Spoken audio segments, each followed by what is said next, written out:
This is like the Zoom attire nowadays. Yeah, I know.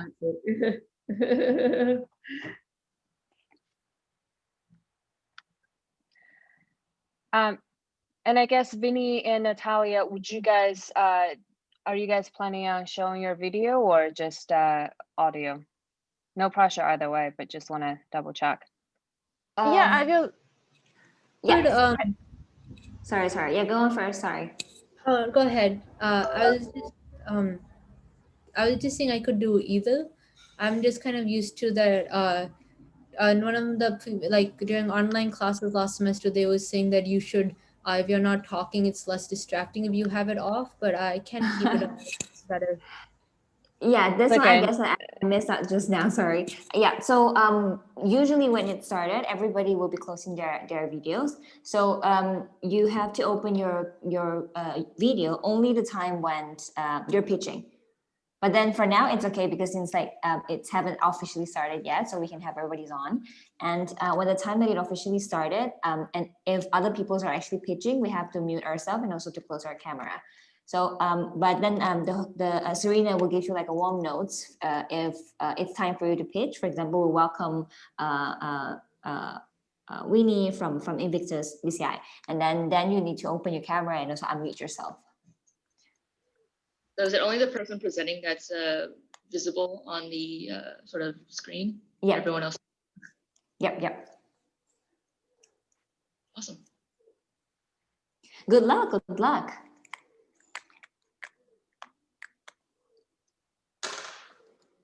Do you have the judges joining now or not yet? Do you see any of them? Not yet. Not. Okay.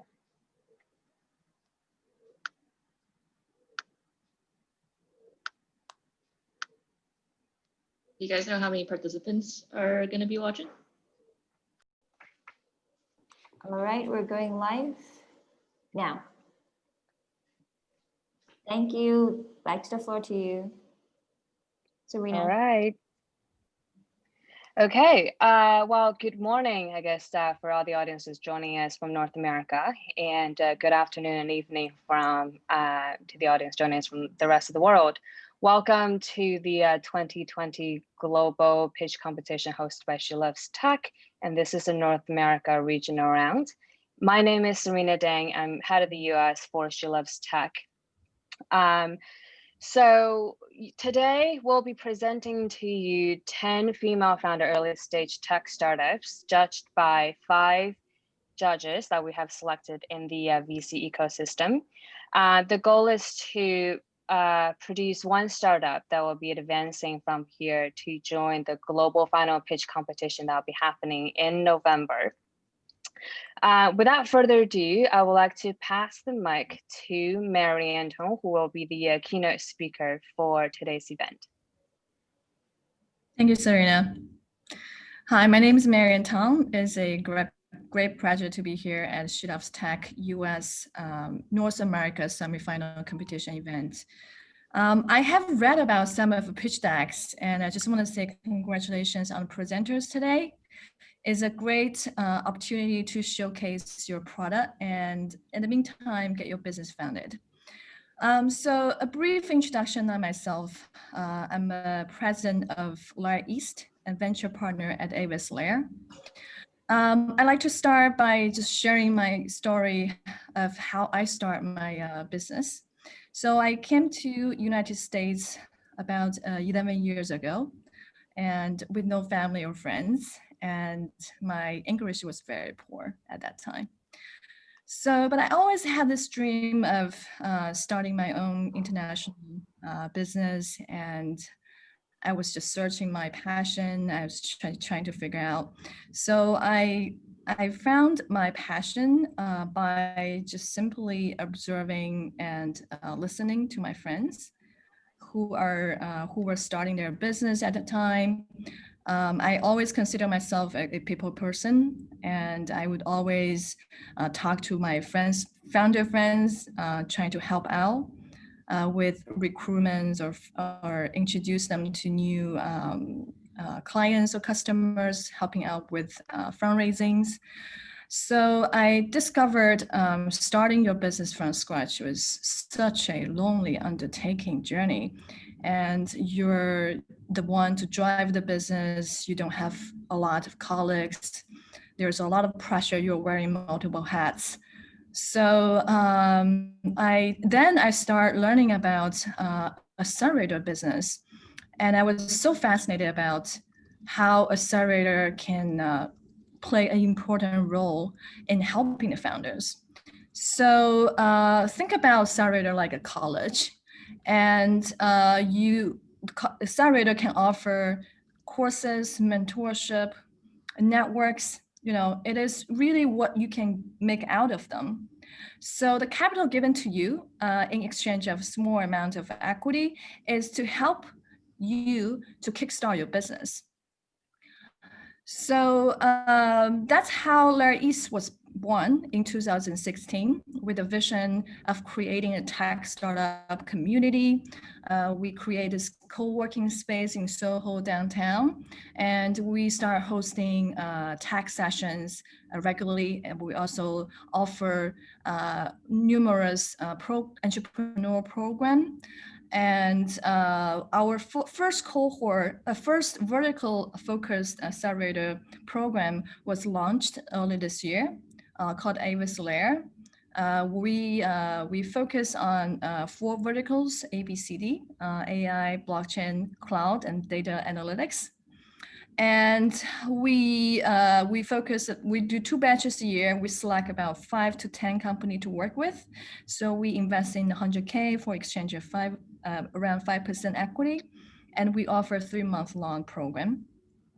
So we have been partnered with She Loves Tech because we believe there's so much needs for supporting female founders. And we co-host pitching events with She Loves Tech. We partner on deal sourcing. It has been a great journey for us. And I have personally met so many female founders through She Loves Tech. And Serena and I become very good friends. So I'd like to close by saying that you wanted to find a passion. If you're starting a business, it has to be something you're passionate about. You feel so excited to get up in the morning to start your work. It has to be something that you like to do. You don't feel tired of doing. So there'll be disappointment. There will be high and lows, but always find support. Find friends or family members that can help you sharpen your pitch. Find friends that can help you connect to other people's, the right partners. So it's always good to be in the community, to be surrounded by people that can uplifting you. So finally, I want to say good luck to all the presenters today. And I'm going to leave my contact information in a chat channel. And I really look forward to meeting you in the future. Back to you, Serena. Thank you, Marian. Thank you very much. So coming up next, I would like to pass the mic to Virginia, if you're ready. Virginia is one of the co-founders of She Loves Tech, and also a strong champion for female empowerment related projects all around the world. And I would like to have Virginia to give us a quick background in terms of how She Loves Tech was started, and an introduction of the mission and the vision that we're trying to accomplish here.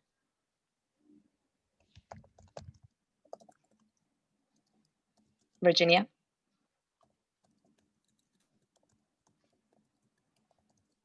I know she was running a little late.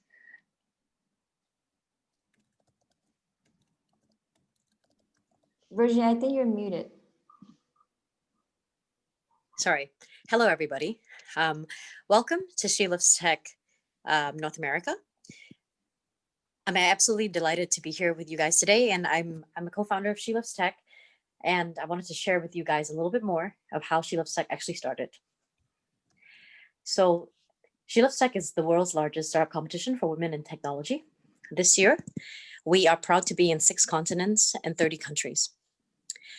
Over the course of the last 4 months, we've received more than 3,000 applications. How She Loves Tech started was very simple.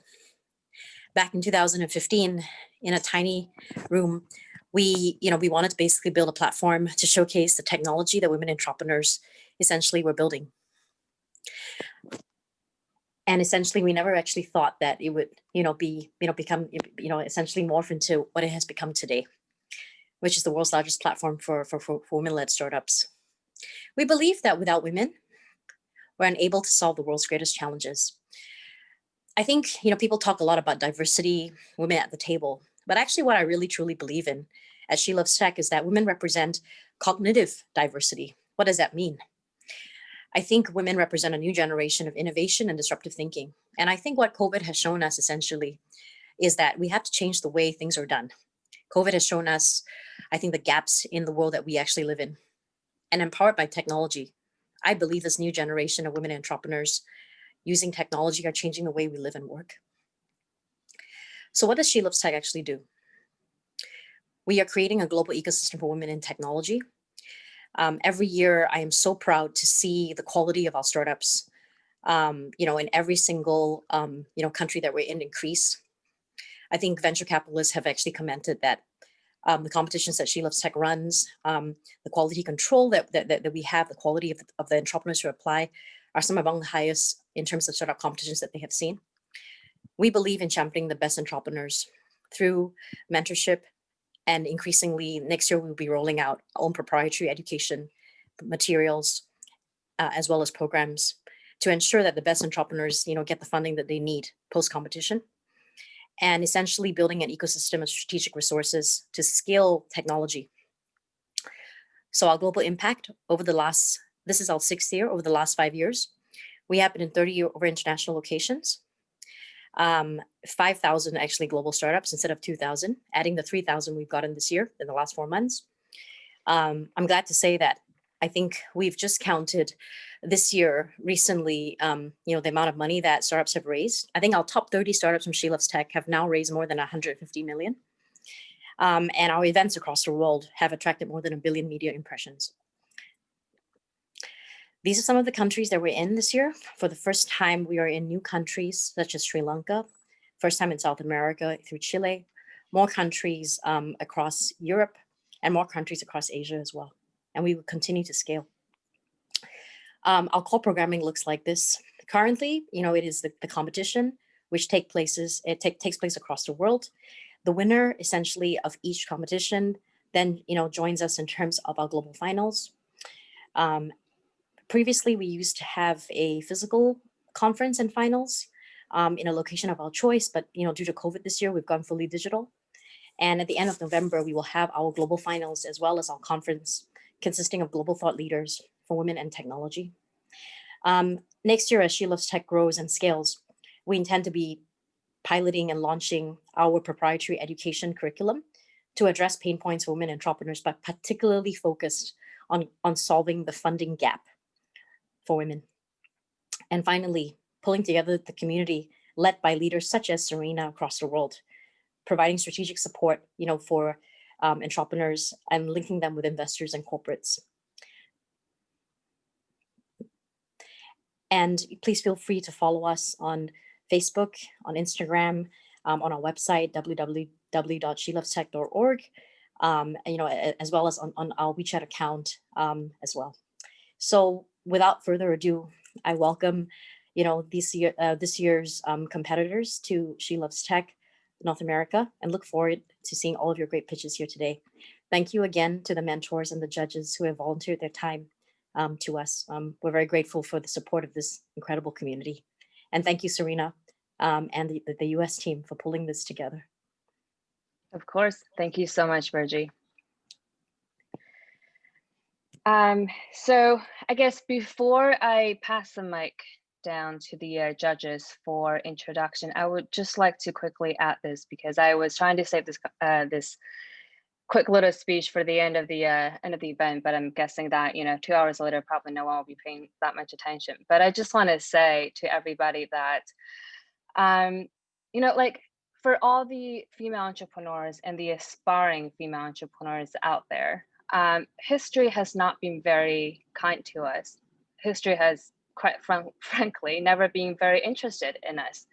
But that is all about to change, because with technology and with what we have accomplished, we're able to document everything, record everything, and all of your accomplishment will no longer be invisible, and it will be properly recorded for generations to remember. So remember that, and remember that every single event that you do, for example, on Zoom, it's all going to be recorded and whatnot, but it's not just for, you know, for Sheila's Tech, of course, it's great, but more so it's a moment where we can really look back into history and remember all these amazing female young entrepreneurs who have been contributing their effort and energy and time to collectively pushing the society forward and making the world a better place one way or another.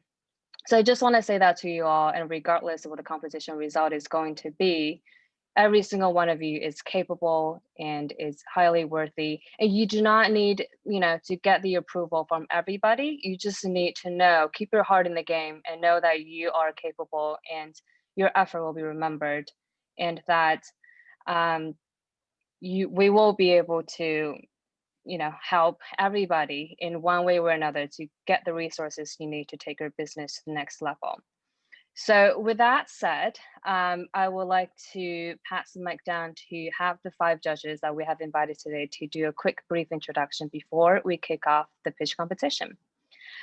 So on my screen, I have Antonio as the first judge. Antonio, would you mind unmute yourself and give us a quick intro? Good morning, everyone. My name is Antonio T. I'm a director at Samsung Next Ventures. Thank you, Antonio. Murat, would you like to go next? Yes. Hi, everyone. Very excited to be here. We love She Loves Tech. My name is Murat. I'm a co-founder and managing director at ERA. We are an accelerator in New York City, one of the first ones. We've been around for 10 years. And would you like to mention your new cohort? Oh, yes. Actually, thank you for the plug. Just like a talk show, I can plug ERA.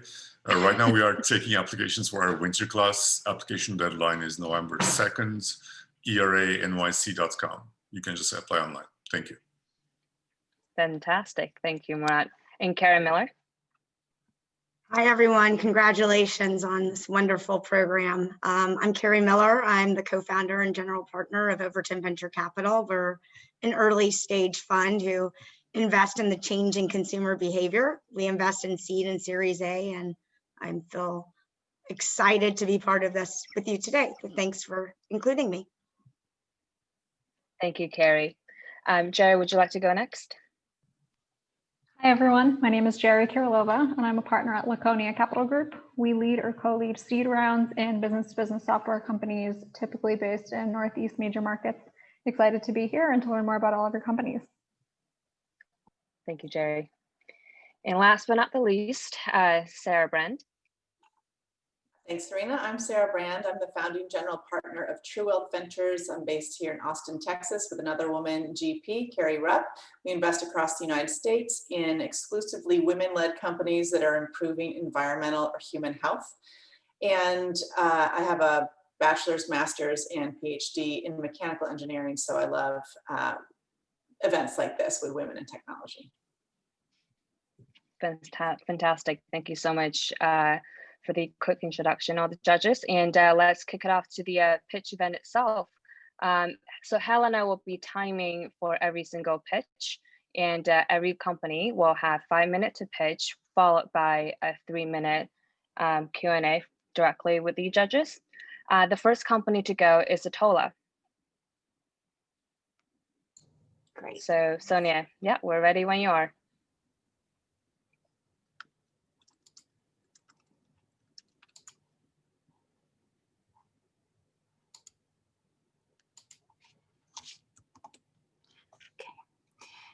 We're Atolla Tech, and we're providing real-time pest awareness to farmers.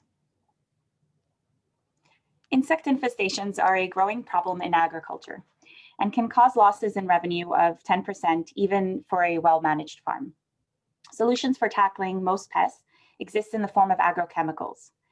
Yet the true problem is the time gap between the initial pest activity and the farmer's actual knowledge of the activity occurring on their field. In a coffee farm, that means $7,000 per acre in losses due to insect pests alone.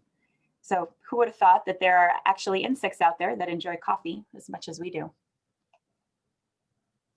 But what if we could increase the amount of crop produced, its quality in terms of appearance and taste, and thereby also increase the price point at which the farmer is able to sell their crop? All of this while reducing the use of chemical sprays. Our proprietary hardware detects airborne insects and sends real-time alerts directly to the farmer, informing them of the insects that are buzzing around in their field. A location of the insect is provided, which then allows the grower to apply targeted sprays, leading to significant reductions in the amount of chemicals used. The hardware is stationed on a post and scans a crop area of 10 acres. It is capable of seeing insects as small as 2 millimeters, regardless of whether it's day or nighttime. Our software uses light reflected off the insect's body and wings to determine characteristics unique to that insect. A species profile is then created for each insect pest under study and is added to our species classification database. This database of the species profiles, along with our machine learning algorithm, is used to detect and identify the insects in the field. So I've already shared with you the key benefits for farmers, but what does that mean for you? It means you get a better tasting product, you're consuming less chemicals while also supporting sustainable brands. Globally, the precision farming market for insect and pest solutions, such as our technology, is worth $1.4 billion. It is projected to grow to $2.5 billion by 2025. This market for smart agricultural technologies, specific to North and South America, is $630 million. Yet the market we're initially focusing on encompasses on a single crop. So what better way to pilot our technology than starting with everyone's favorite commodity, coffee? Our business strategy is to charge a projected yearly service fee of $200 per acre per year, where the hardware cost is embedded within. We will start with direct sales to farms that have already expressed interest in adopting our technology, while building strategic partnerships with companies that have an established sales channel. I'm the founder and CEO of Atolla Tech. I have a PhD in electrical engineering and years of experience in the remote sensing field. I've designed and built sensors for pollution monitoring, as well as developed algorithms for the aerospace defense industry. My co-founder, Avi, has years of experience in business strategy and development for large chemical companies, as well as for small startups. We also have 3 fantastic advisors with years of experience building expertise in their respective fields. In August of 2019, we built a lab prototype using NSF SBIR Phase 1 funds and delivered successful detection and identification for 4 different insect species.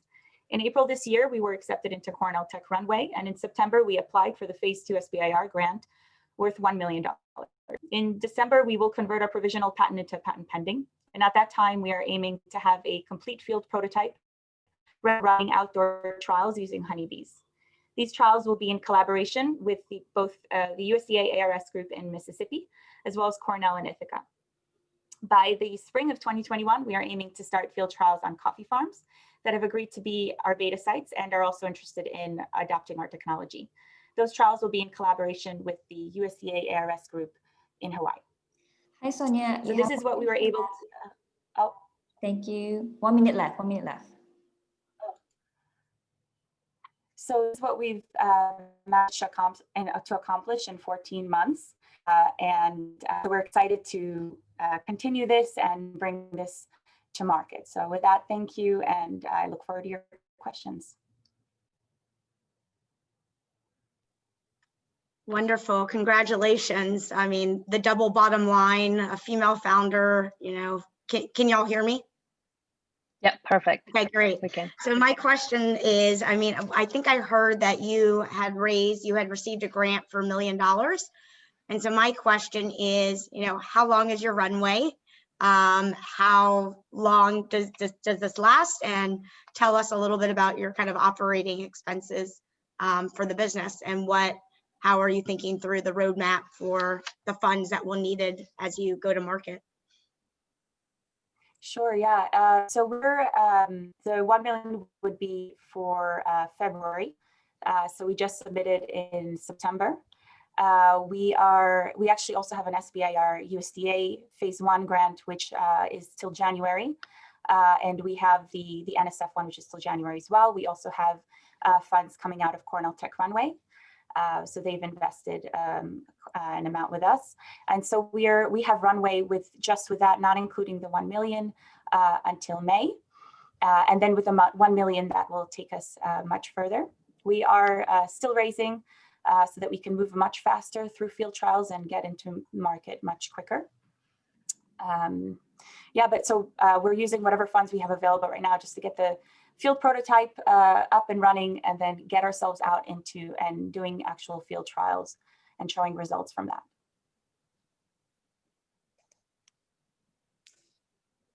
I've got Sarah, go on. Oh, thanks, Murat. I've got a kind of a two-part question. One is, I understand that the hardware identifies where the insects are, but I'm wondering how that integrates into the different kind of pesticide, systems, whatever. How the farmer actually uses that data to target the pesticides.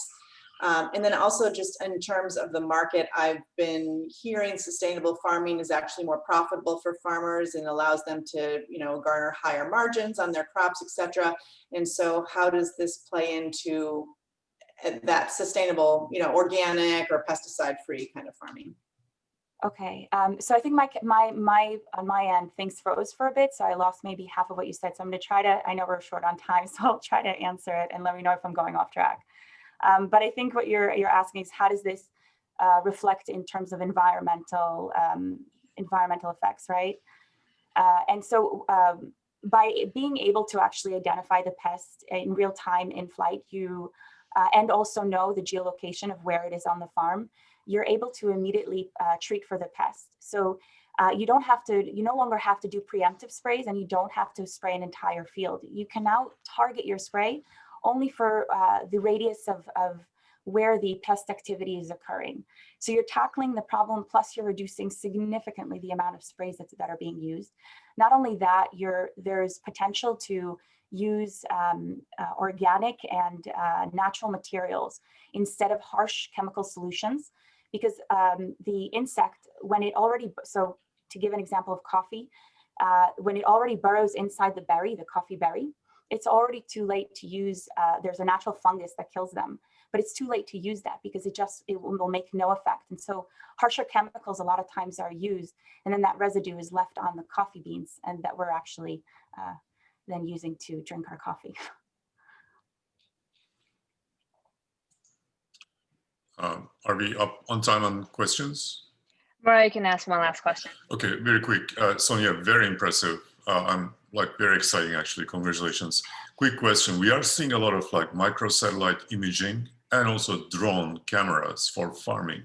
Why did you guys why don't you do drone, or why do you have stationary cameras? Yeah, so this is a little bit different than imagery. Imagery, it looks for the pest damage on the plant, but it's after the plant has already shown stress. And so there's a delay in the time that the grower actually gets that information.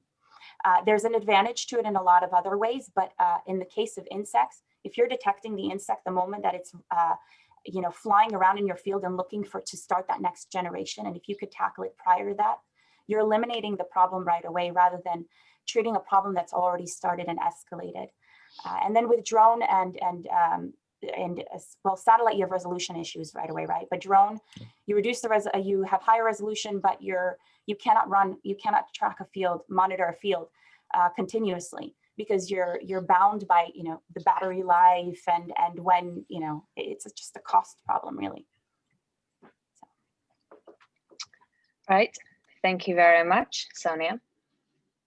Coming up next, we would like to skip Cognicor because I think the founder has a little issue joining us today, but we would like to go to the next company, COI. Thank you, Salisa.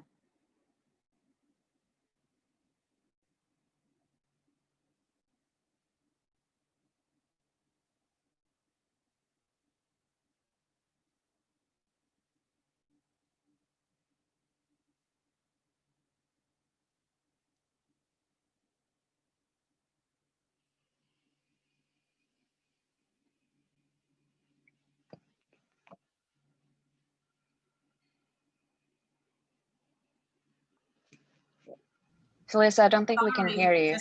Just realized you guys didn't hear me. There we go. Let's start back again.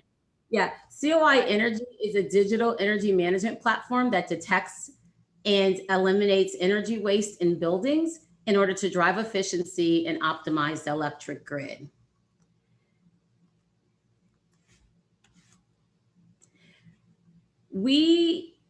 What we're doing is not a hypothesis. It's not something we're thinking and dreaming about doing.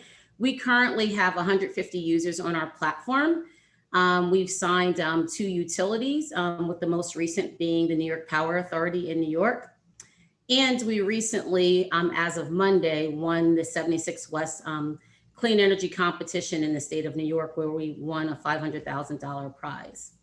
To date, we have no churn, so 0 churn since we went live with our customers back in 2019, and we have recurring revenue.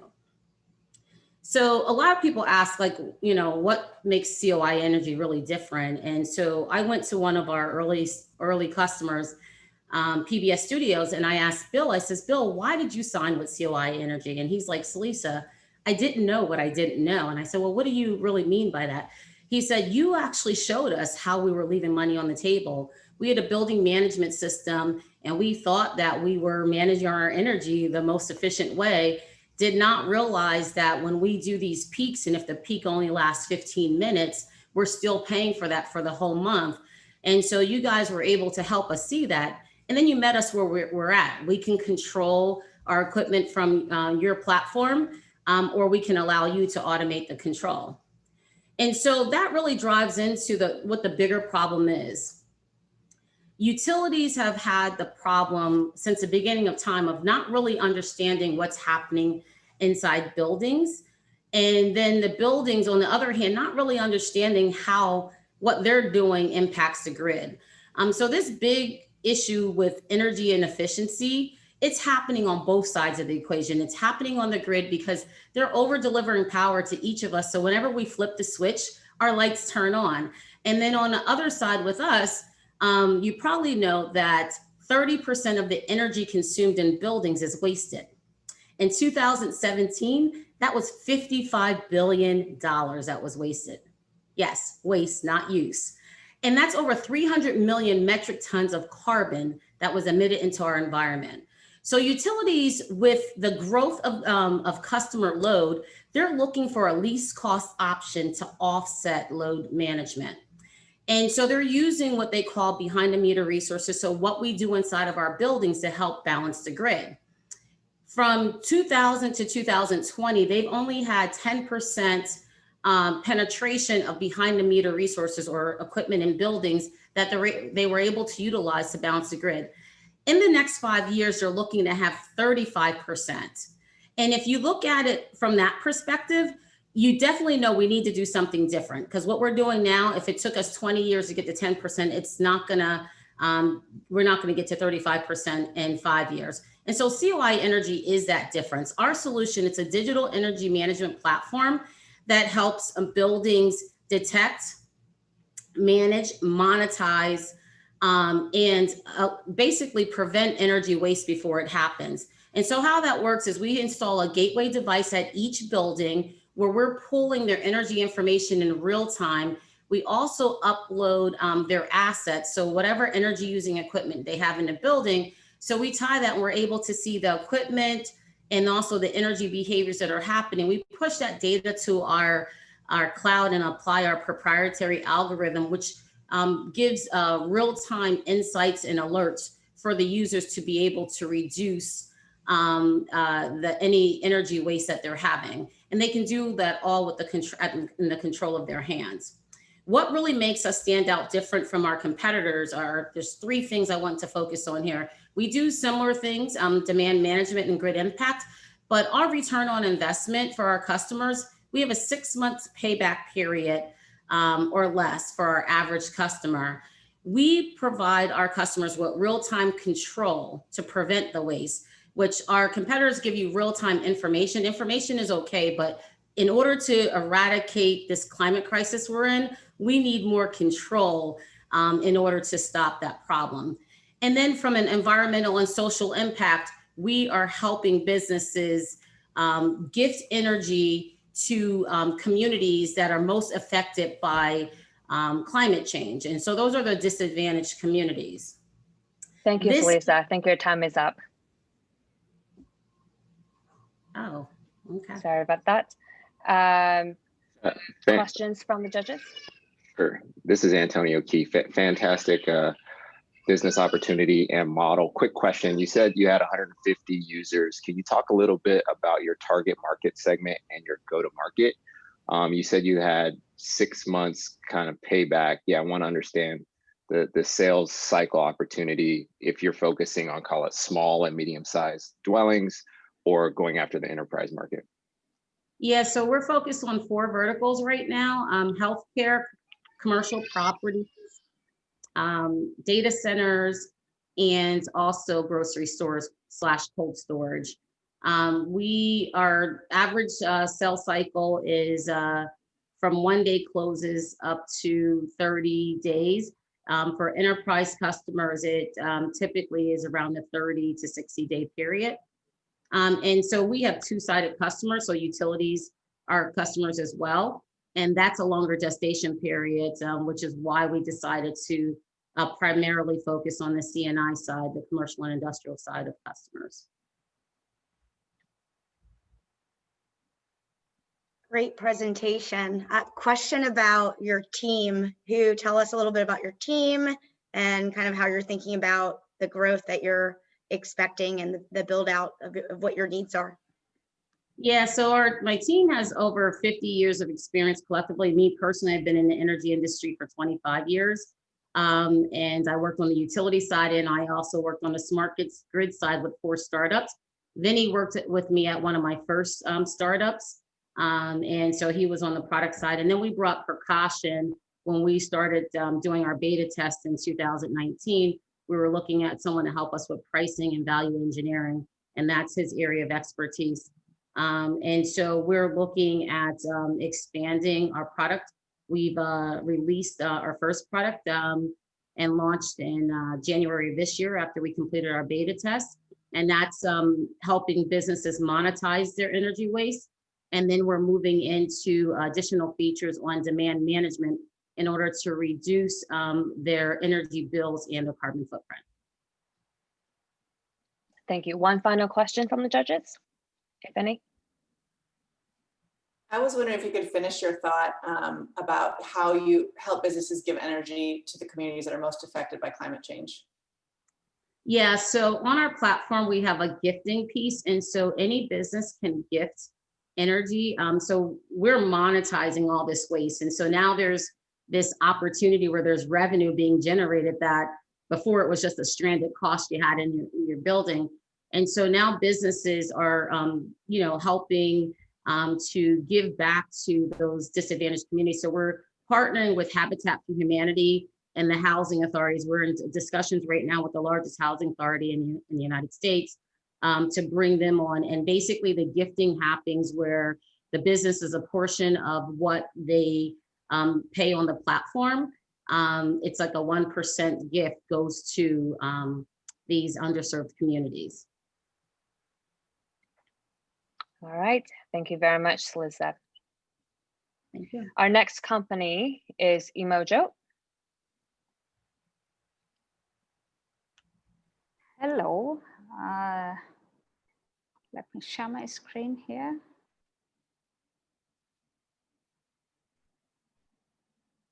Can you see my screen? Yes, perfectly, thank you. Great. Hi, everyone. I'm Shahani Marcus, the founder, chair, and CTO of Emojot. So Emojot operates in the experience economy solution space. These 2 words were coined way back in 1998, and we are all currently living in the experience economy. Think about Starbucks, Airbnb, Apple stores, and so on. The technologies that are needed for the critical metrics in this space range from customer feedback, which would be surveys and so on, to customer journey management. And there are many solution platforms out there that provide these technologies. But companies lose $62 billion a year due to poor customer experience alone. So businesses are actually trying to address this pain, but the solution platforms, the existing platforms, are not able to deliver effectively. The problems are terrible response rates, slow deployments, tedious analysis, lack of emotional insight, and no sense of the customer's journey. The Emojot platform addresses these issues. We provide emotion-based, journey-oriented, intelligent experience management capabilities to enterprises. We deliver engaging interactions, respondent journey perspectives with customer segmentations, and real-time analytic actionable insights. And with our platform, we achieved this differentiation in two ways. One, we reimagined the concept of surveys, so there is no more tiring text-based questionnaires. We call our innovation emotion sensors. And two, we essentially built agility and flexibility from ground up into the platform, coupled with AI and big data powered real-time analytics. So with our emotion sensors, companies have the ability to unleash their creativity to deliver appealing engagements. In general, our omnichannel emotion sensors increase response rates by 20 times. And on the back end, we give companies the ability to deploy experience management campaigns in days versus months. We give them targeted insights by aligning the analytics with their organization structures, however complex they may be. And we give companies the ability to immediately respond to customer frustrations with our multi-level dynamic alerts. With Fiat Chrysler, our emotion sensors increased their response rates by 60 times, and we rolled out in days. In the words of Tom Lemack, who's the head of global digital programs, I depend on Emojot to stay aligned with my customers. Brandix is an apparel manufacturer in Asia for brands such as Gap and Calvin Klein. They're a large enterprise with 40 plus factories across 3 countries, 60,000 plus employees communicating in 5 languages. And they use Emojot to engage with their employees, to engage with their customers, and even for operational solutions. In fact, during this pandemic, they have been using Emojot's AI-based real-time recommendations and dynamic alerts capabilities to regularly screen their employees for COVID-19 risk. Emojot is revenue generating, and we have global customers across multiple industry verticals. So far, we have 100% retention with our enterprise customers, and some of them have renewed with multi-year contracts. Our value proposition is validated by market experts. In the words of Brad Smith, who is a board member of the Customer Experience Professionals Association, Emojot should be part of every customer experience management solution.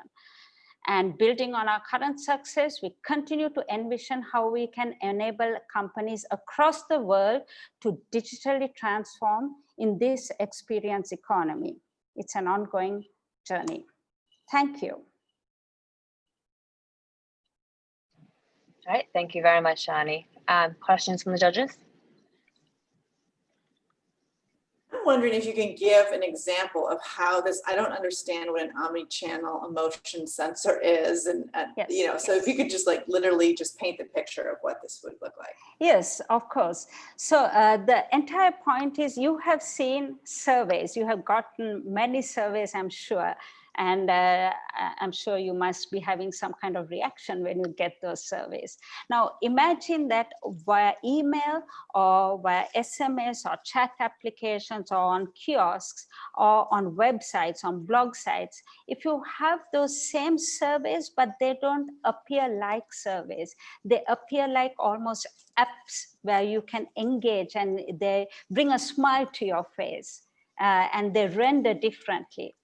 That's an example of an emotion sensor. You still capture information, you're still capturing feedback, emotions, and so on from your customers, but they enjoy doing that.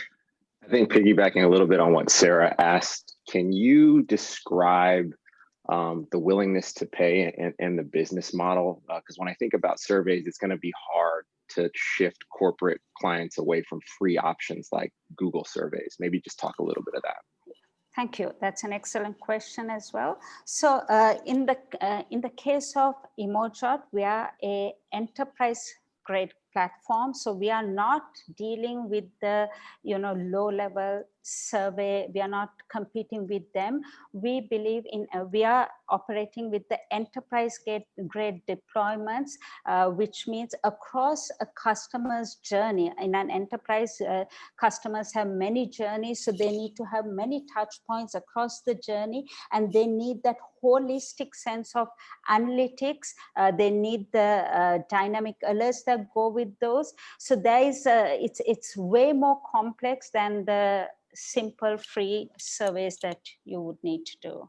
Does that answer your question?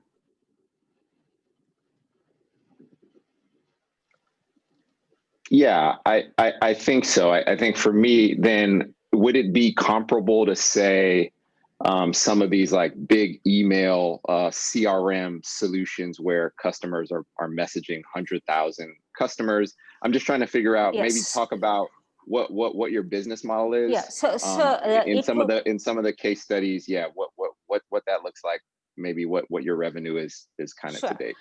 So absolutely, the kind of example you brought up would be just one part of the entire engagement an enterprise would do with their customers. They would also engage with their customers on their websites, on social media channels, in their stores if they have physical stores, or if they have apps on their apps. Right, so it's across the board. For instance, if you take, we deal with, we do patient experience management with hospitals in Asia, and whether it's inpatients or the outpatients coming to the outpatient departments, when they go to laboratories, even in the case of complaints, to do the closed loop complaint handling, all of that is deployed, can be deployed on our platform. So it's kind of holistic. Thank you, Shahani. The time for the Q&A is up. Appreciate the presentation. Coming up next, we have Endolumik. I hope I pronounced the name right, but Mara, definitely correct me if I'm saying it incorrectly. There we go. All right. Thank you so much for having me. And it's such an honor to be here today at She Loves Tech. Excuse me. I'm so excited to share how Endolumik hopes to unlock the potential of fluorescence-guided surgical devices today. So my name is Mara McFadden. I'm a mechanical engineer and MBA. I've had the privilege of working with companies like Johnson & Johnson and Philips Healthcare, launching great medical devices. And our founder and the inventor of the technology is Dr. Nova Zoka, a bariatric surgeon from West Virginia University. So it's no surprise to anyone that the obesity market is a global epidemic. And that's specifically relevant here because it's driving a $2 billion bariatric surgery market. There's over 250,000 procedures performed in this space annually, and it has a major impact on societal health. The primary standard of care for bariatric surgery is a procedure that's called sleeve gastrectomy, where part of the stomach is removed. Now, this procedure can have amazing outcomes when it is done well. So we have an enormous market We have an effective treatment. Where's the issue? The problem is that the key outcome for a sleeve gastrectomy is the finished sleeve size, but the current tools used today are highly dependent on the skill of the surgeon. There's no tool to safely, effectively, and consistently form the sleeve side, which leads to consequences like longer OR time when it takes surgeons a while, costly errors, tool swaps, and it makes this procedure incompatible with current robotic surgery tools. So these errors are not just dangerous and devastating for patients, they are extremely expensive. So this is reported data from hospitals. The complications caused by the tools on the market today cost hospitals up to $630 million annually in just sleeve gastrectomy procedures alone, in medical errors and other complications. That is where Endolumik comes in. So we are going to be the only device to light the stomach from within to improve visualization during sleeve gastrectomy and associated procedures. This has a ton of benefits, including decreased risk, increased speed and consistency, but perhaps most importantly and excitingly is it enables this procedure to be compatible with near infrared or fluorescence guided surgical systems. So if you pay attention to this space at all, you know that digitally augmented and robotic surgeries are huge trends in the healthcare system today. And this is important because over 80% of today's operating rooms have the installed infrastructure for near infrared technology, but the specific tools for some individualized surgeries haven't caught up yet. It's like having a house that's wired for electricity, but no light bulbs to actually utilize it. So we have a patent filed, actually 2 patents filed, and we're going to be the first to use near infrared for visualization in the bariatric space. So we have a ton of traction I'm really proud to share. All the progress to date has been achieved on the hard work, thanks to Dr. Zoka, of grant non-dilutive funding. We have done several cadaver studies so far, and we have our first live animal testing milestone coming up actually in a couple of weeks on November 10th. We're ready to go in animal testing. After that, we're full speed ahead to our 510(k) submission to the FDA. And for those of you who know the medical device space, there's a common conception that a medical device is going to be 5 to 7 years before you see an ROI, and there's going to be a long clinical trial. I just want to note that because this is a surgical device, not an implantable, and because of the indication here is relatively low risk, there are no clinical trials required for our indication. So we're anticipating we can get to a 510(k) and approval in approximately a year or so.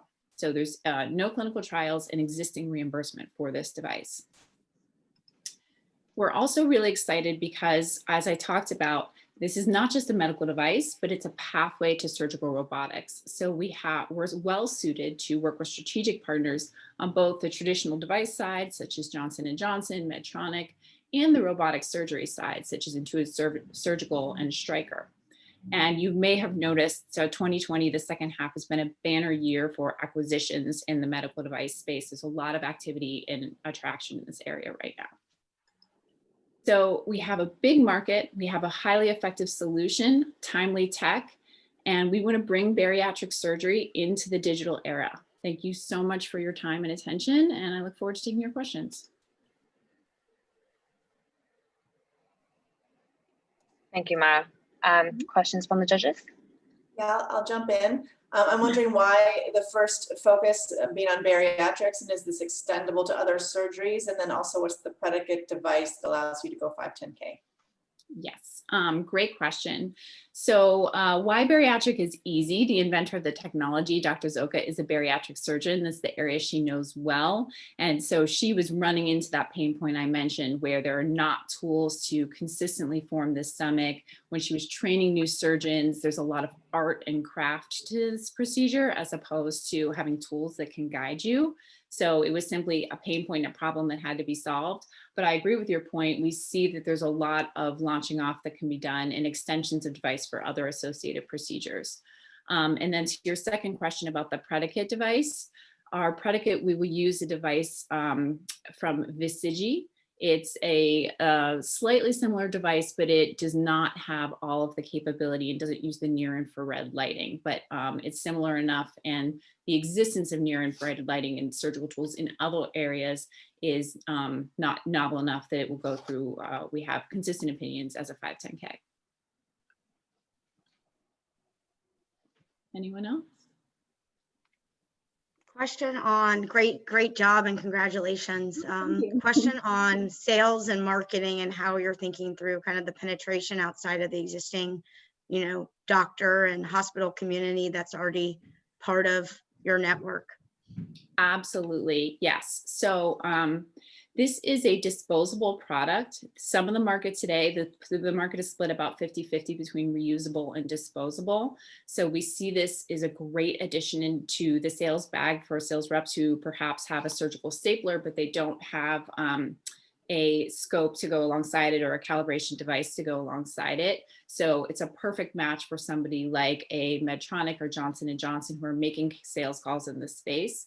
It's like, as I mentioned, already has an existing reimbursement code. So there's no additional capital outlay. There's an approved DRG for the hospitals. So we think it's a pretty easy process to get through. I use that term loosely, the value assessment committees in most hospitals, because we have these quality improvement sides and we're not asking a significant price premium over the other disposable products on the market today. So pretty clean sales channel.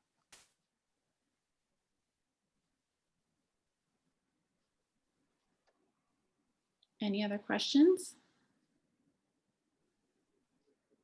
Okay. Thank you All right. so much. Well, thank you very much, Mara. Coming up next, we have Invictus.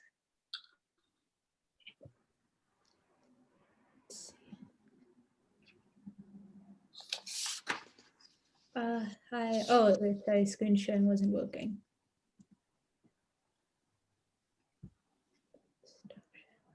Sorry, this.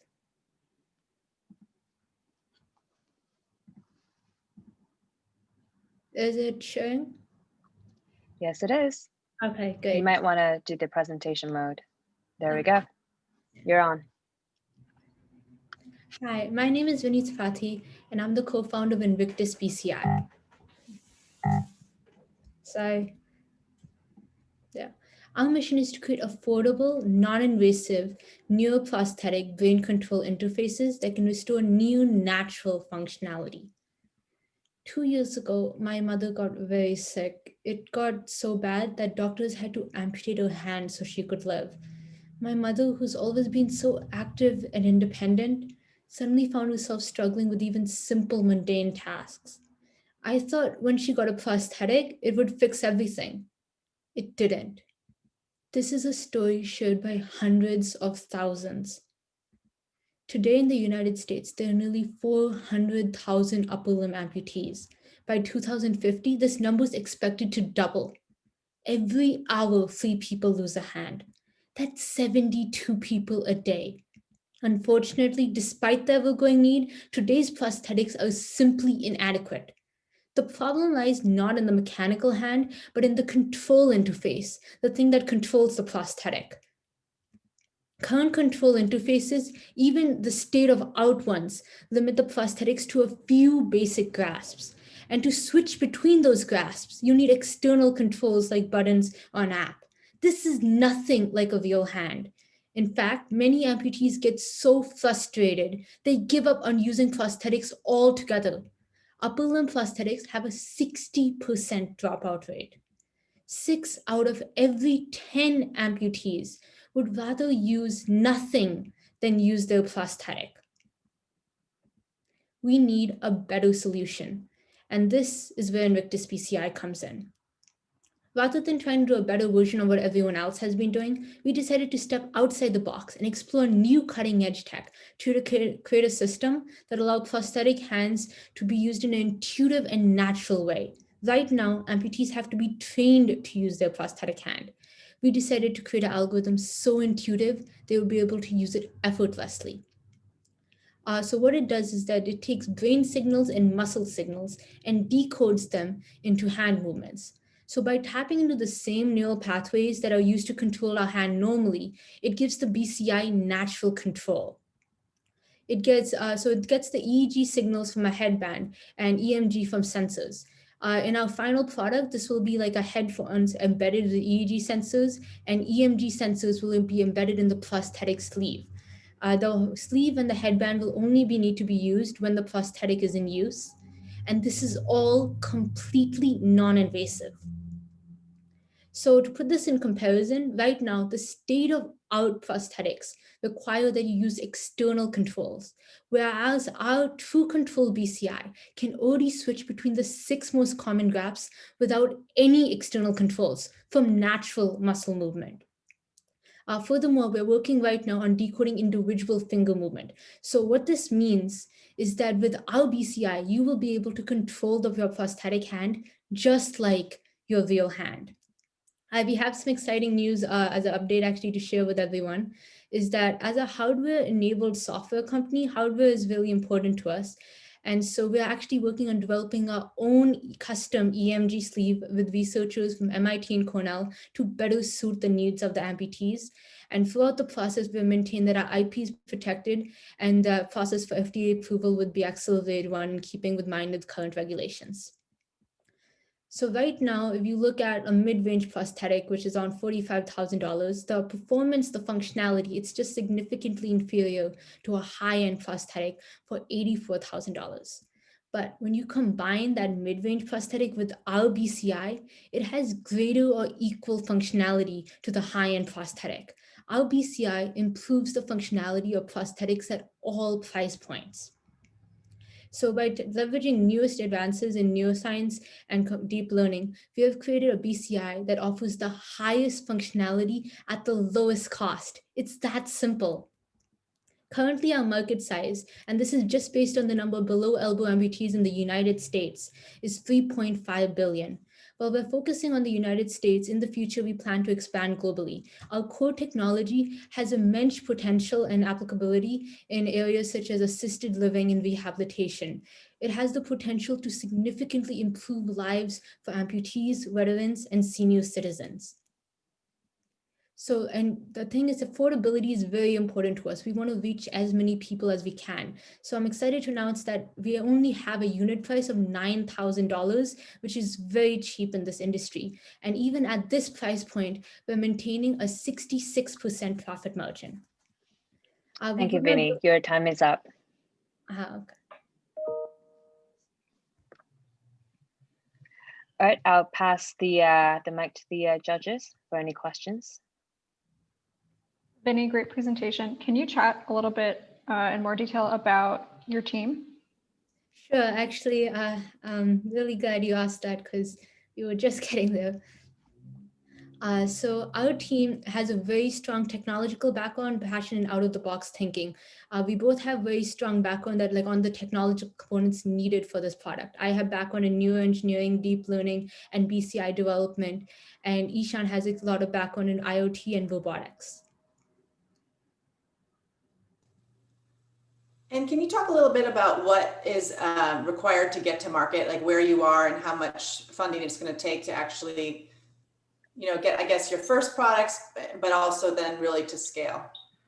Sure. So we expect that we will be able to begin commercialization in the second half of 2021. Right now in our technology development stage, we are working on improving the robustness of the algorithm, on decoding even smaller movements, so that way you will have actual new natural functionality. Anything you're able to do with your hand, you'll be able to do with the prosthetic. And getting more funding right now would really help speed up progress. We're in the process of expanding our team. Like everyone else, we had some setbacks because of COVID. We lost access to the labs at Cornell and MIT, so we're working on ways around that. But part of that is actually it's costing more to do prototype development now.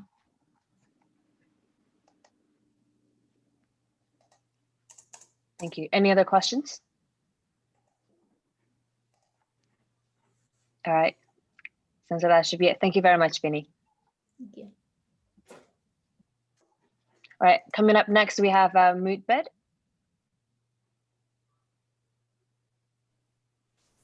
Hi, everybody. I think I can't share my video. I'm not able to show my camera. Miho, which did you join the link that was sent to you? Yep. There you go. Thank you. Perfect. Okay, I'm gonna share my screen. Can you see my screen now? Yes. Okay, thank you very much. I'm so happy to be here, mostly because it's my birthday and it's a great way to celebrate a new year as an entrepreneur. My name is Miho Shoji. I am the co-founder and the CEO of Moodbit. We are focused on employee engagement and we are the AI company for employee experience. Why we are focusing on this type of problem?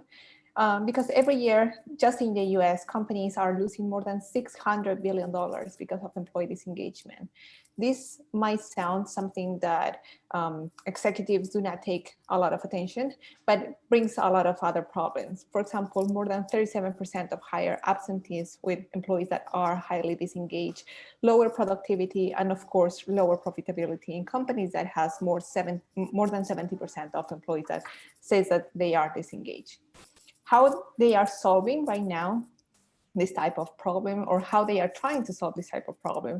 Mostly HR people, professionals, what they are doing is they are using an outdated, time-consuming, and very costly tool that is an employee engagement survey. Some of what Emojot said before is that this service are bringing some data that is biased. Employees are answering the surveys with thinking what the boss wants to hear or what the company wants to know about them, but they are not being very honest. So HR, when they receive this type of data, they can't make any changes or any real changes in the company and the corporate culture. And that's why we create Moodbit. We are using data that is pre-existing data from internal communication platforms. We are using it in an anonymous and integrated way and putting AI on those data to provide with real-time analytics to managers and executives, and of course to the HR. But we go one step further. But how does it work? Would it integrate to any type of internet communication platform from the companies? Could be a Slack, could be Gmail, or any type of communication platforms where there are existing data. And we transform that to the human factor data, that is the behavior of the employees, the scores of engagement, everything in real time. And we can understand how the employees are feeling, what are the internal connections. We can find internal influencers, isolated employees. But how we go one step further is because we want to have an impact on the employees, not just on the companies, but we think that if we have a real impact in the mental health and well-being of the employees, we can achieve and have better and more healthier people. And that's why we send action plans directly to the employees that are based on the science of the well-being from Yale University, that is helping to cope with stress, anxiety, and have a better lifestyle. More than ever, since COVID-19, this has been a very helpful tool for companies that are using our technology.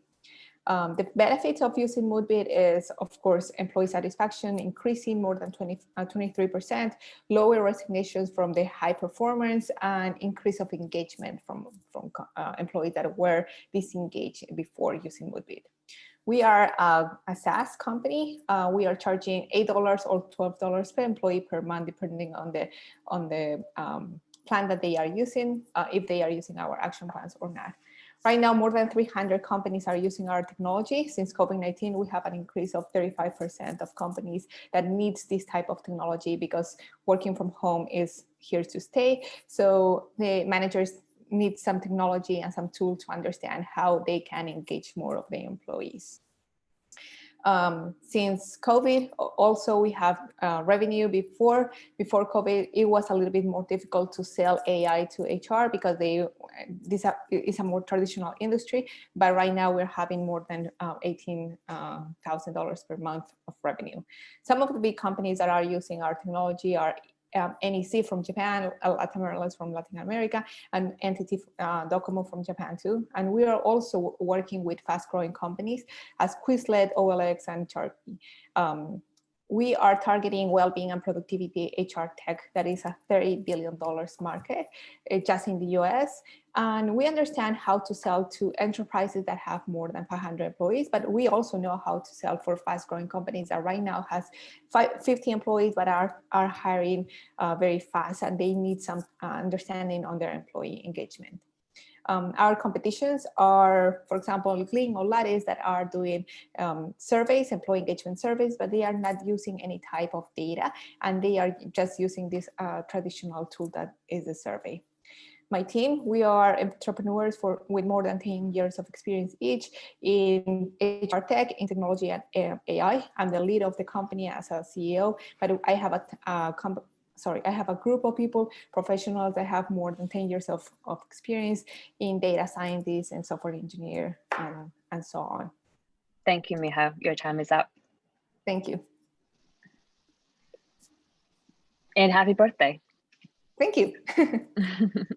Yes, happy birthday. Thank you. Can you share a little bit about what's required for a company to get onboarded, and in particular, if there are any other technological or platform integrations in terms of other HR and employee engagement tools that they might already be using? Sure, it's very simple. As we are on different type of platforms, HR or manager or somebody in the company that can find us organically in the website, they just can install the technology just by 3 simple clicks. They don't need to have a conversation with us. We don't need to have a demo with them. With big companies that have more than 500 employees, with enterprises, the sales cycle is a little bit different. We have to have a conversation with the IT or the HR people. But with fast-growing companies, they are doing by themselves the installation. Great job. Can you talk a little? I actually, No, sorry. oh, sorry. I was gonna say, I Kerry, actually downloaded it yesterday and I've been playing around. Great job. It was very intuitive. So question on kind of back to sales, what is your kind of, continual strategy? Is it guerrilla where you're really just pounding the pavement, getting to kind of the HR leaders and bringing on board? How are you thinking about the continuation of your sales strategy? Great question. My background is in communication for corporations. So you have a big network with enterprises. What we're doing is not just selling directly to the HR, because it's a very traditional industry. It's kind of difficult to sell to HR directly. So we always have to find the innovation department of the companies. What we're doing and our strategy to sell for enterprises is we have a partnership with Deloitte and with Accenture. They have been very helpful to showcase our technology to big enterprises. For fast-growing companies, it's as your experience is very simple, very intuitive. We don't have to do a lot of demos. So that's our 2 ways of sales. Antonio? Great. Yeah, fantastic product. Congratulations on the success so far. Wanted to unpack a little bit kind of the return on OpEx spend. So your model is $12 and $8 a month.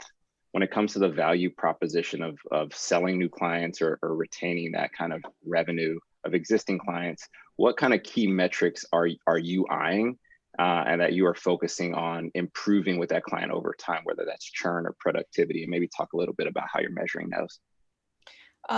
We are very focused on retention of high performance employees. If we can retain an employee for more than 18 months, that right now is the average of people that are staying in a company, we are retaining for 6 or 8 more months. So that is saving the company between $8,000 to $12,000, depending on who is the person that we can help to be more engaged. And of course, if they are more engaged, they will be more productive.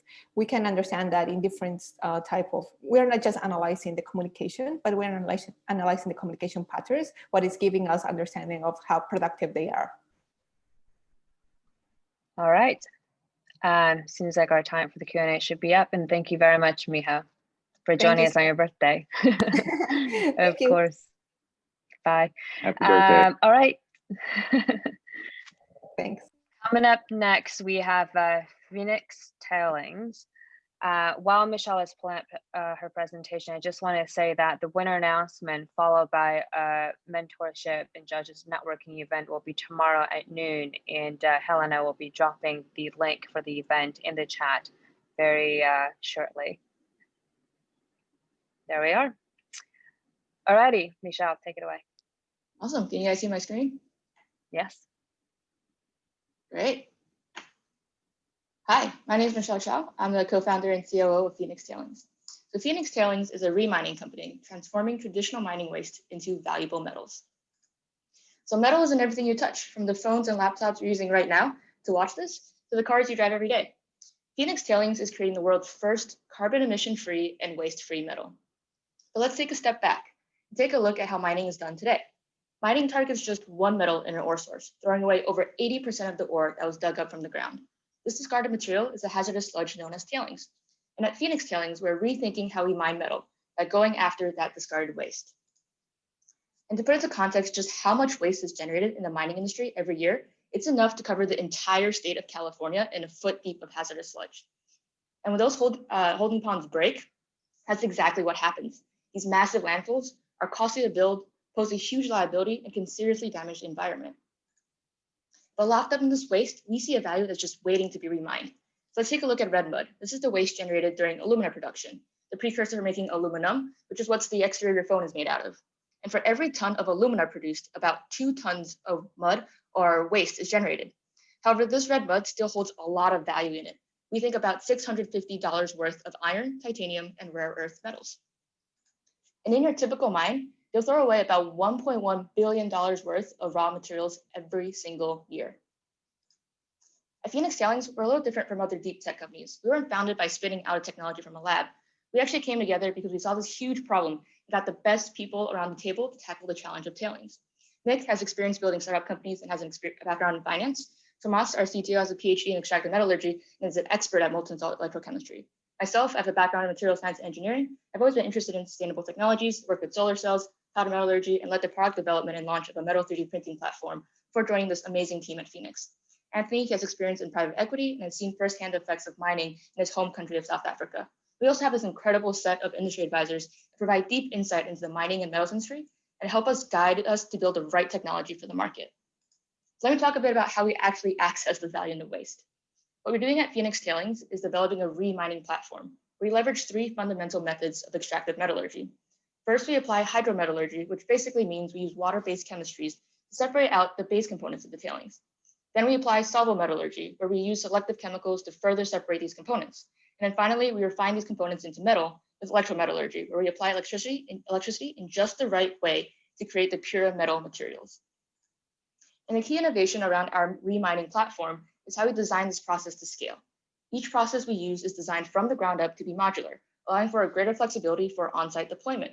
Compared to traditional refining methods, our system is low energy, running at a significantly lower temperature. We designed the process and selected our materials such that we produce a 0 direct carbon emissions, and we ensure that every chemical used is recycled, creating a closed loop system. So every product we create is sustainable and carbon emission free. But we don't just target one metal. We actually extract a portfolio of products, of metal and oxide products from the tailings, and we leave nothing but a safe inert silica behind, which is just sand. So we bring value to 2 sides of the market. The mines and refineries look to get rid of their tailings, which we take in and turn into valuable metal products. These are then sold to the chemical and metals industries. For example, pigments that go into paints and coatings, or directly reduced iron that goes into steel that's used in construction. But we're not the first to tackle the challenge of mining waste. There's actually 2 main approaches that is done in the market right now. Companies like GMR reduce the volume of red mud by as much as 40% by pulling out the magnetic iron oxides. This is great, but iron oxide doesn't sell for much, and it only really works for sites that have a really high magnetic content. Whereas other companies will go after one high value material. For example, Overton, which extracts only high purity alumina, or Scandium International, which only pulls out scandium. While these approaches create a lot of value, the volume of the waste actually remains unchanged, and in some cases even increased. But at Phoenix Tailings, we're not only reducing the volume of the waste, but also creating valuable metals by building processes from the ground up that valorizes all the components of the tailings. We not only extract the low value bulk iron products, but also the higher value titanium and the rare earth metals. By combining mining and refining, we're able to bring together 2 industries and compound the margins. We're making it possible by making it profitable. And it's really people like you who help us realize our mission of creating a zero waste world. I'd love to connect with companies that buy and use metals to get product feedback and insight on their industry. We're also looking for passionate engineers and scientists to join our team and help us build out this technology platform. So please reach out if you know anyone that would be good for us to connect with, or if you have any advice or feedback. We'd love to chat. Thank you very much, Michelle. Questions?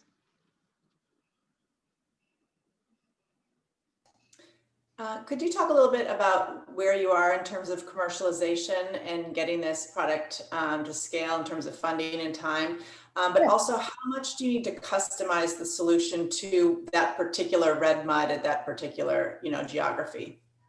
Right. So right now we have 2 paid customers, one from South Africa giving us platinum tailings, and one in India giving us iron tailings, and a couple of LOIs and an unpaid proof of concept we're working with the support of the NSF phase 1 grant.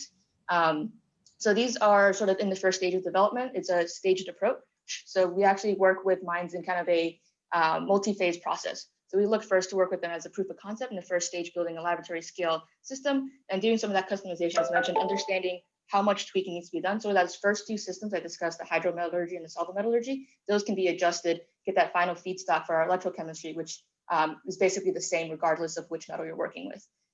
Then we move on to the next stage of prototyping, where we build basically pre-pilot units to explore how scaling works. And from there, we look to partner with the mines or refineries to develop a joint venture, going to the scale and operating on site, processing on the order of hundreds of thousands of tons a day.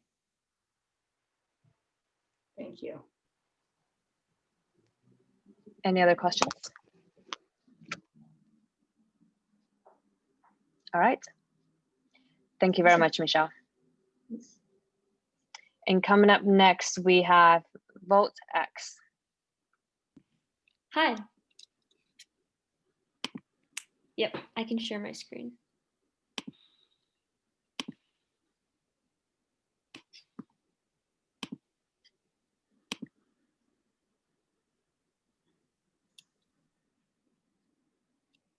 So yeah, hi everyone. VoltX is super excited to be here today, and we're very grateful for the opportunity. So just a bit about us. My name is Shogun, and my co-founder is Alishba. We both have 3 years plus experience in machine learning, and I've applied it to companies like XPRIZE, Royal Bank of Canada, and Microsoft. And Alishba has experience in machine learning as well as blockchain, and has applied it to Hanson Robotics, TD, and IBM. So we all know that energy storage is one of the root causes to the larger problem of climate change. We currently don't have stable energy storage systems, and some of the reasons is that some energy storage systems haven't been fully developed and have large bottlenecks within them. One example is supercapacitors. So supercapacitors is like batteries, except they have 2 times the longer lifespan of batteries. And a huge problem is that the testing time for supercapacitors is extremely long. It takes anywhere between 3 months to even 2 years. Now, this deeply hinders supercapacitor manufacturers, as this prevents them from commercializing more supercapacitors per year. Now, our goal is to significantly accelerate this testing process by over 96%. So the current market opportunity for supercapacitors is that its global market size was valued at $3.27 billion in 2019 and is expected to reach $16.95 billion in 2027. Our current TAM is $875 million. So we've gotten validation from some of the largest supercapacitor manufacturers in the industry, and they've all said the same thing, that this is a huge pain point for them, and they've been looking for a solution for years. So now our solution is taken from our background in machine learning, and what we built is a novel time series autoregressive machine learning model that's able to accelerate the lifetime testing of supercapacitors. So before, if it took 3 months to test, it would only take 3 days now. So we've been saving time by around 96%. We also have an accuracy of around 97%, which is extremely valuable for these supercapacitor companies, as they can accurately price their warranty now, which is very important, but as we learn from talking with them for the customers.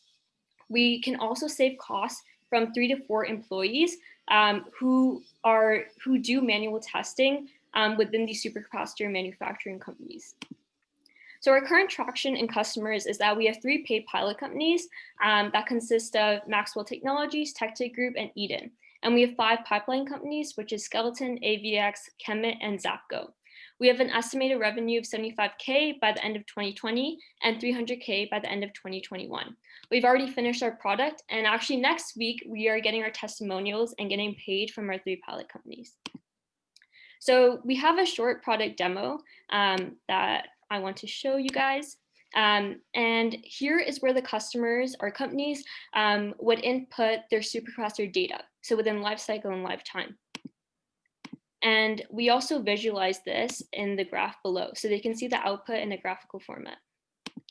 And below is where they can actually choose the variables that they'd like to see in the graph. But the most important part that is valuable for our customers is actually seeing the exact numbers of at each time step of the lifetime of each supercapacitor cell. So our current business model is that we partner with supercapacitor manufacturers so we can use their previous data of supercapacitors and then train our model on that so we can accurately output for the other supercapacitor products and cut down their testing time. Our current cost structure is divided up into computing costs, model deployment, as well as engineering. Our revenue stream is an annual subscription model of around 25K per year per company. So our competitors are indirect competitors, so who are in the battery field and are trying to build something to predict battery lifetime, but not for supercapacitors. And our model has been validated by the VP of Operations and Engineering at Tesla, who has said that this product would be of immense value for battery and supercapacitor companies who don't have a built-in machine learning platform. And our future applications is with applying this technology to a number of different electronic devices and predicting their lifetime. And we know that we will have a huge impact within the supercapacitor field. And our goal is to make sure that supercapacitors are more widely adopted with our technology. Thank you. Thank you very much. Questions from the judges? Thanks, Jürgen. This is very impressive. Congratulations. So just to understand more, you're building machine learning models for, so you'll need a different model for each customer, correct? Because they might be using like different materials, they have different products. So we actually just need their data. So our platform is that they can upload their data. Sure, that was my next question. Like how much training data do you need? So we only need 4% of the usual training test they take. So currently, one of our customers, they test for 5,000 hours. We only need them to test for 500 hours. Got it. And you said 97% accuracy. Is that across all products you're testing? Because that's really high, very impressive, yeah.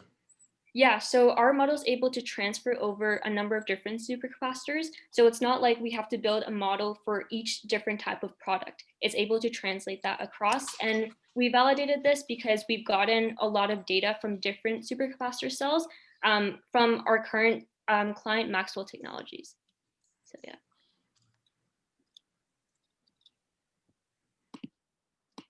Any other questions?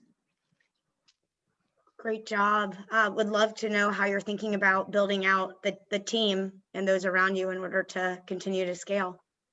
Yeah, for sure. So we are actively looking for a business development role. As Alishba and I, we actually built out the product ourselves because we have experience in machine learning. So we're looking for someone to take over the business side, which would include marketing as well as reaching out to other supercapacitor companies.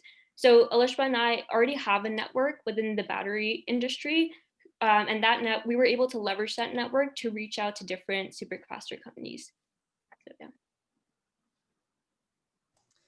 I was wondering where you see your exit going down the road. Yeah, so, well, our future is how we see the future is applying this to different electronic devices. And it's primarily that we continue wanting to expand our model to different products because the supercapacitor industry is just one industry where optimization and prediction is highly valued. But since in our model, it's not like a standard machine learning model you'd see online. We've applied our skills into building something that is autoregressive and is able to transfer among a lot of different products. So we're not seeing an exit anytime soon, but more so expanding to different industries.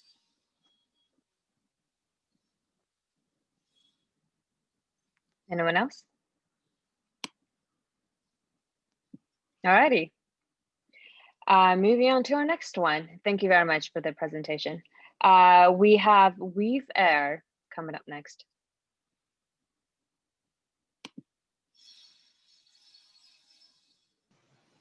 Can you hear me? Yes, I can. Awesome.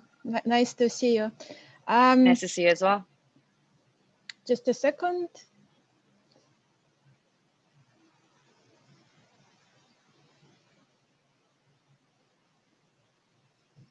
Can you see my slides? Yes, perfect. Great, thank you. Hello, my name is Natalia and I'm a co-founder and CEO of WeavAir. Before COVID crisis changed our world, nobody gave much thought about the importance of ventilation. And yet the health of every single person on this planet depends on this. The scary part is it affects us everywhere, in our transportation systems, in our offices, in our homes. Without well-performing ventilation system, people get sick, processes fail, and productivity slows down, challenging our cities and economy and resulting in high insurance and operating costs. As this has happened already with several big lawsuits and big cases filed recently regarding the COVID and ventilation systems. I spent over 10 years as an engineer with PhD in developing new environmental sensor systems and algorithms. And 75% of ventilation systems don't function well according to the data I have been seeing. And most of the time, we don't even know the reason behind this. Currently, operation managers have to hire expensive environmental consultants, a practice that is not only expensive, but also time-consuming and is unable to predict and prevent problems. While the available technologies on the market are either do not provide continuous data and predictive data, or not reliable enough, as our customers have told us. WeavAir is a safety as a service solution that makes our environments cleaner and more sustainable to improve safety, reduce costs, reduce failures, and prevent liabilities. Building operations are complex and dynamic, and it is critical for us to monitor our environments, including air quality, air exchange, public safety, and energy efficiency of the ventilation systems. WeavAir solution prevents contamination by diagnosing its sources before they become serious. With WeavAir, you can diagnose over 20 different factors across space and time in real time and at 95% accuracy. Multi-sensor devices that can be quickly and easily installed in any ventilation system. We extract insights from this high-density data and provide them in alerts, dashboard, and API integrations. And through this, we are able to save operational maintenance costs as well as energy, resulting in ROI in less than 2 years. WeavAir improves public health and safety by monitoring air quality and ventilation performance. We provide decision support system to diagnose problems before they become serious. And we enable solutions to enable energy savings and operation cost savings. We have deployed the solutions across different types of customer side, including public transportation system and mixed-use buildings, resulting in significant savings for these organizations of $4 to $6 per square feet per year, and not to mention additional savings on the insurance and liability prevention. We can also help customers get subsidies and other benefits. Unlike other solutions on the market, we monitor air quality, occupancy, and ventilation in real time, improve the accuracy of the data, and provide decision support that is not just about the data, but actually making smarter and earlier decisions. Our barriers to entry include IP, partnerships, and introducing new standards. We distribute our solutions through partnerships with OEM, maintenance, and consulting companies, as well as working with insurance industry, which helps us get our customers faster and with less cost, while providing a lot of value for our partners in terms of new revenue opportunities and cost savings. We charge for these solutions through a subscription model, which helps us generate 70% profit margins. The market opportunity for this is massive, over 600 billion across industries and includes transportation, commercial, healthcare, and industrial. My background is environmental and chemical engineering with expertise in technical sales and advanced computing. And my team has expertise in working in technologies, finance, and government affairs, while our advisors have expertise with IoT companies, building science, and manufacturing. and have exited companies in these industries in the past. In the last 3 years, we validated the solution across different countries and have shown successful results. And we have over 18 technology awards across 4 continents and paid pilots with transportation operators as well as global ventilation system manufacturers. Our vision is to create new industry standard that enables seamless integration across safety, certification, building, modeling, and controls. We have a technology that targets big market opportunity, have already traction and scalability, and the team to build a successful company. So please join us because every breath counts. Thank you very much. Every breath counts. I like that. Thank you very much. Questions? This sure is timely. I was wondering, sorry if I missed it, but can you go into a little bit more about your actual technology and any IP you have or barrier to entry?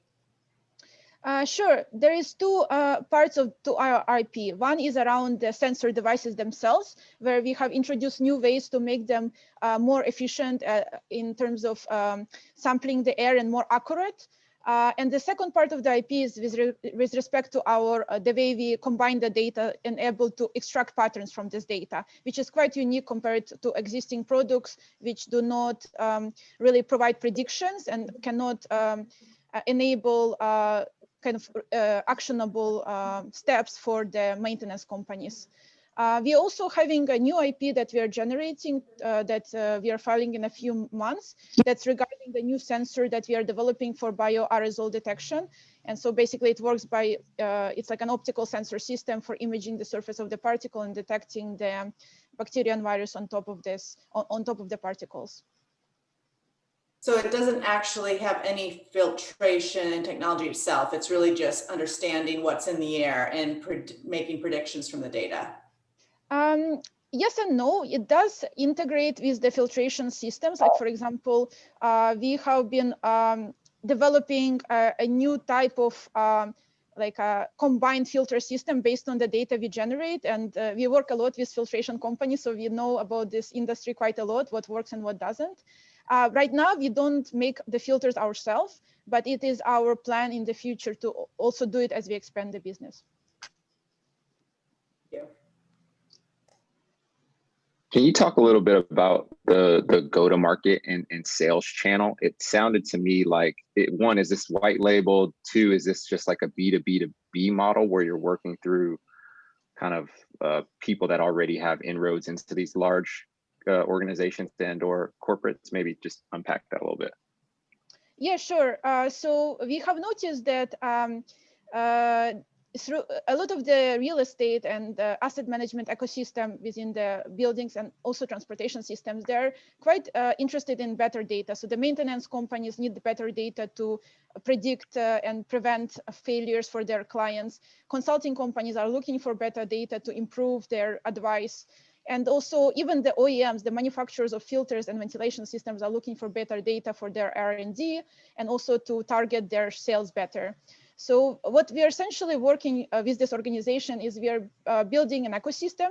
We are partnering with them to distribute and maintain our solution remotely. So that part of equation, you know, it saves us a lot of cost and time because they already can install our devices and maintain them if necessary. And we train them to do this.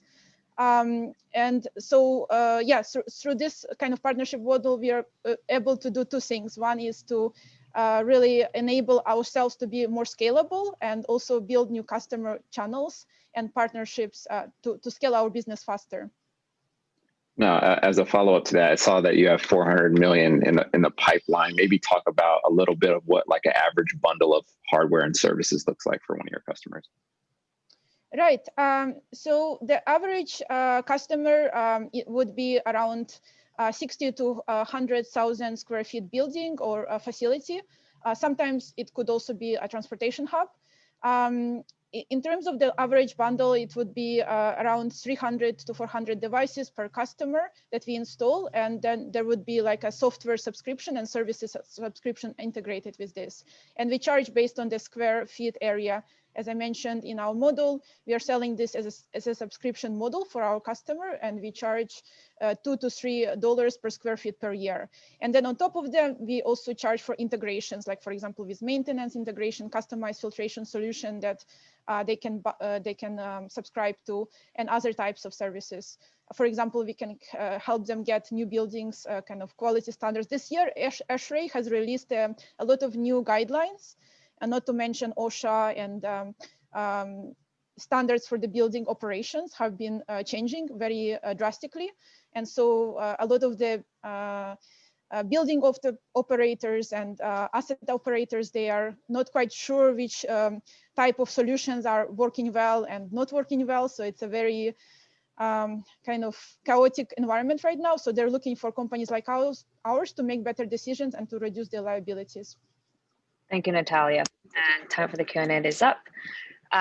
Last but not the least, we have Cognicor. Cindy was able to join us finally. So let's, I will pass the mic to her.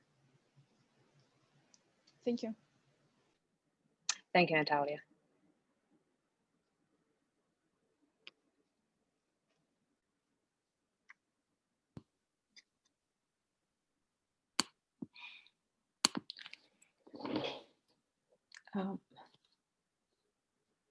Hi, everyone. I hope you can see my screen. It's loading right now. Seems like it. There we go. We are on. Take it away. Hi, my name is Sindhu Joseph. I'm the CEO and co-founder at Cognicor. Cognicor is an AI-powered digital assistant platform for financial services. Our vision is to reduce calls at the same time, provide an exceptional customer experience. Cognicor's technology is based on my PhD in artificial intelligence, also 6 patents in machine learning and natural language processing. Our team's core expertise lies at the intersection of AI and financial services. Rajesh Sharma, who's heading sales and customer experience, has been on the other side of the table most of his 20 years career, having been in companies like Merrill Lynch, LPL Financial, Citi, Wells Fargo, and so on. Rosh, my co-founder, is an enterprise architect, having delivered AI-powered enterprise solutions to large multinationals throughout his 10-year career. We are based in Palo Alto, and we have presence in East Coast and West Coast. We are a global team of 65 members. Since launching in 2018, our revenue has been very exciting. We closed 2019 with 1.2 million in revenue, and we expect to close double that for this year, and a 3 million of current pilots actively running for the next 2 quarters. We serve some of the category leading companies in the wealth and insurance space, like LPL Financial is the largest independent broker-dealer in the US. Ameriprise is the second in the same category. BNY Mellon Pershing is the largest custodian in the US. We are also doing pilots with Allianz Life, which is the largest insurance provider in the world, Securian Financial. So we really look at the category leading firms, and we'll plan to go down from that list. Let's take a look at Alex, who is a financial advisor affiliated to LPL Financial, and his business life prior to having Cognicor. He spends around 60 to 70% of his business time in doing back office, middle office tasks. This means that he's trying to fill up forms, onboard customers, understand policies and processes of the organization. That means around 25 to 28 hours per week he's not spending on customer engagement or expanding his business. Firms like LPL try and help Alex by expanding their call center operations, but we all know that this is a pretty costly one, and also 30% churn in this industry is very, very common. And post-COVID world, most of the enterprises cannot have this kind of a model of expansion. They need to have a digital first engagement channel and a knowledge platform that cater to different content requirements. So if you really want to reduce your back office, middle office tasks for any enterprise from a 2 weeks back and forth to less than 2 minutes. That's where Cognicor really comes in. So we offer Sara platform, which is an end-to-end UI-driven no-code platform designed for business teams in these enterprises to build, deploy, and scale digital assistants. So you can put this in your service center reps or your advisor or even the retail investors or policy holders. We have a financial layer built into our platform for both for wealth management and for insurance that is driven by the call volume drivers. So for example, forms comprises of around 30% of all calls coming to the call centers, and we have this forms assistant that really transform the experience from discovering the form to finally submitting it without any NIGOs. So I have been talking to different heads of enterprises and how they are deploying digital assistants. And what we have seen is that around each team has around 200 members. For example, Wells Fargo, Bank of America have 200 members building and deploying digital assistant. Cognicor has every business can have a 3-member team to scale their digital assistant deployment. So we are ultra scalable, as well as we have an end-to-end IDE. As well as this is for a financial industry is highly regulated, and our AI is completely explainable, which means that every response can be traced back to its design. Our customers pay us between $300,000 to $500,000 for the Cognicor platform on an annual recurring basis. And this you can imagine as similar to a CRM license, 60 to 100 per seat license. And just considering this small space, we have a 3 billion opportunity. If we expand it to retail finance as well as to other areas, this would be more than double this in space. So our vision on the long term is to provide a financial assistant platform and marketplace for the entire industry, so that not just Cognicor engineers can build these use cases, but also everyone who's trained on, certified on Sara developers, they can build use cases so that you can really streamline. We are raising a seed round of $2.5 million, and 1.5 is already committed from the likes of Allianz Life Ventures. Thank you. Thank you, Sindhu. Questions? Congratulations, great traction. So the question that I had lined up was more on the compliance, but it sounds like you're partnering with folks that, this would have been top of mind, but would love to hear just your thoughts on, how you were able to kind of move through some of the regulatory environments of the folks that you're bringing on board as the assistants. Yeah, so one of the clever things that we have done is we are able to deploy anywhere the digital assistant that is built through Sara. So more and more enterprises are moving to enterprise clouds, and we can deploy to their clouds. And we through that we are moving many of the burden of compliance into their premises. So that is one way we are solving these issues. Apart from that, we do comply with all the other regulations. Thank you. Maybe you sort of answered this in this last answer, and also just talk about what a highly regulated industry is and what your AI allows your answers to do in terms of traceability. But I just wonder why, with this background in conversational AI, you went after wealth managers and finance in particular. Yeah, we initially started with telecom and finance and all the other airlines and so on. And we realized that one is financial services is the most disrupted industry at this point in time. That doesn't mean that Sara cannot be expanded to other spaces. We think this is the easiest way to expand. And there is a real problem in the wealth and insurance space where it is more traditional industries that is kind of most disrupted, and there is a window of opportunity here.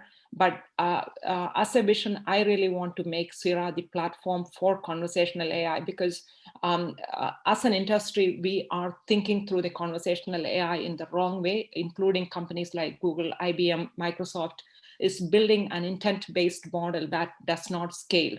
And Cognicor's AI is thought through completely different from a top-down as well as a bottom-up approach in terms of how humans learn. And that is how we are able to scale to this kind of massive levels with just a very small team.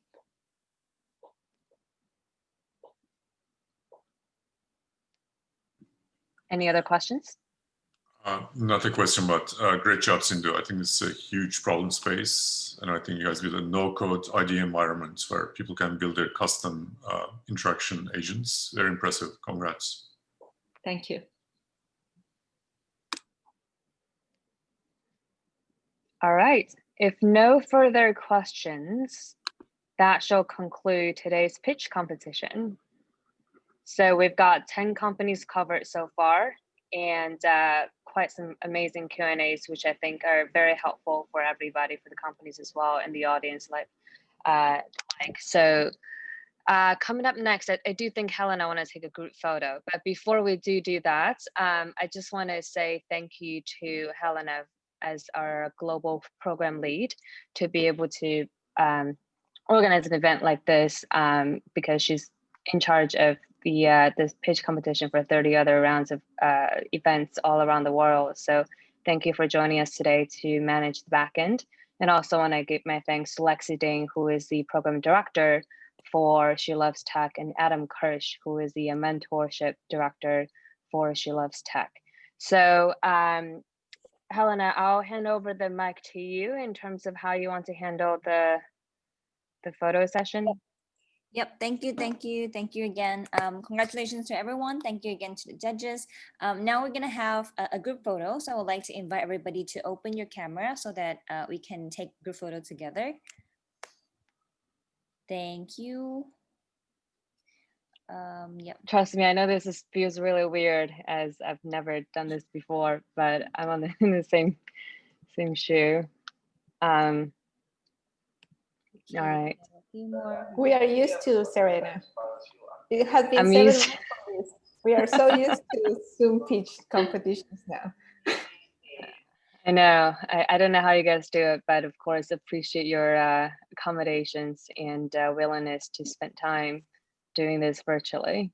It means a lot for us, of course, because this is what we've been doing the last 5 years, and all been live and interacting with real people. But time has changed.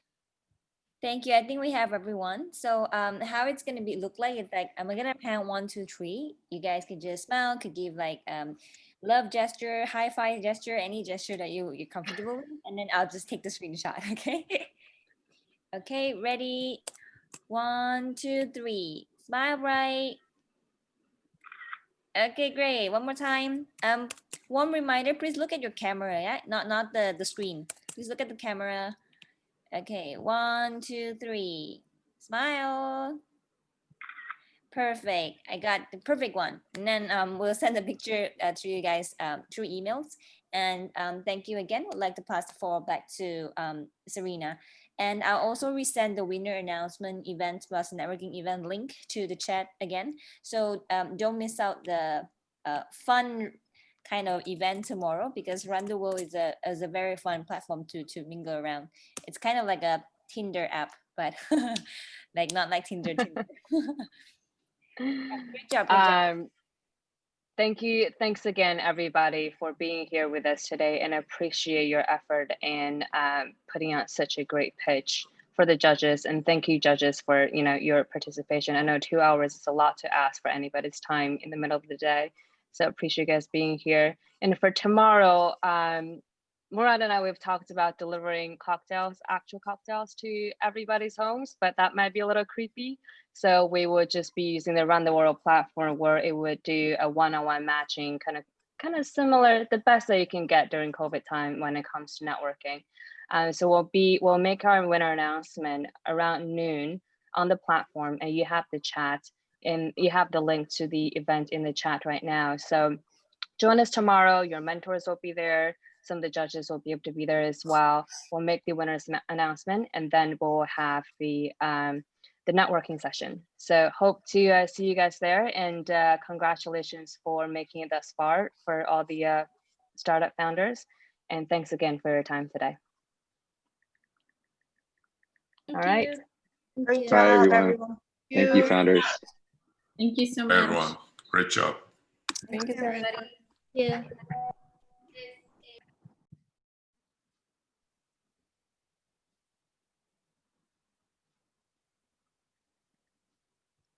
Hi, thank you.